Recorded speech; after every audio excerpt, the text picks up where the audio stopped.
for homecoming. That's what we have. We have a homecoming. You're not happy about it, David? No, well, I was one of those people in the US Embassy, so, and I did work in Boston as a student for a few summers. But it's quite funny, at the time you just thought that was totally normal. You thought that was the most normal thing in the world. Dublin, you could stay wherever you wanted. There were loads of flats for students, but there was no jobs. So we all went to Boston, where there was loads of jobs and no flats. And now we're back full circle in Dublin again, which is one of the reasons why I'm kind of skeptical of it. But with respect to emigration, when I was in my late teens and early 20s, that was totally normal. And for those of us who left, many of us, I think, left and had a good time. So it's not that I'm skeptical. I think the idea that people are coming back now is fantastic, but it's an ebb and flow.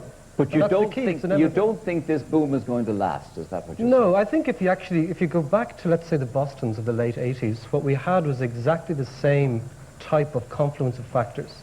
Property prices were rising by 40, 50%. There was this thing called a condo craze, where everybody wanted a condominium on the waterfront. The same sort of stuff is happening in Dublin. The interest rate environment was very benign. Interest rates were very low. People were buying a flat and then buying another one and renting out. Exactly the same phenomenon. And it crashed. Do you think we're going to crash? I think there's no doubt. When?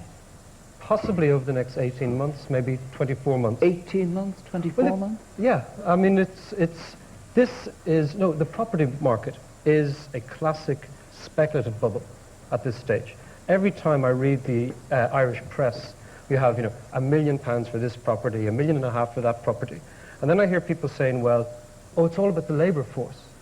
The labour force is growing by 2%, but the property prices are rising by 40%. And is that a surefire indication of a bubble about to burst? Absolutely, absolutely. And there will be a lot of weeping and gnashing of teeth and negative equity and people stunk into mortgages. It's very difficult to see how you get out of this situation without negative equity in certain cases. In all these cases, somebody gets left holding something that they paid a lot more for than they can sell. Well, I don't want to dwell too much on the economy, but how come you're saying this and every other economist in the world is saying, no, we got 5 years of boom time, we're on the hobby horse, we're going?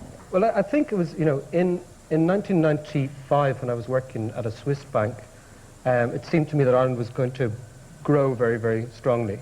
And I did write that we'd grow 3 times the European average, because all the factors were right. There was a lot of spare capacity here. Interest rates were very high, they were coming down, taxes were coming down.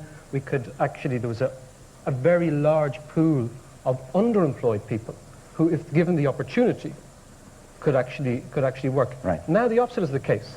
There was a time in Ireland where we had loads of people and no cash, and now we've loads of cash and no people. And both of those things are constraints. So I think basically the economy is straining at the leash. The easiest thing to look at is traffic. Of course. It's the ultimate sign we're gluing ourselves that together. People are spending a lot more than they're earning, and that the spending power of the economy is actually much greater than the potential of the economy to absorb it.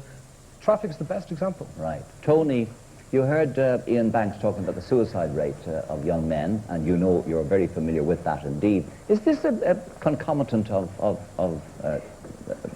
a boom? Well, there's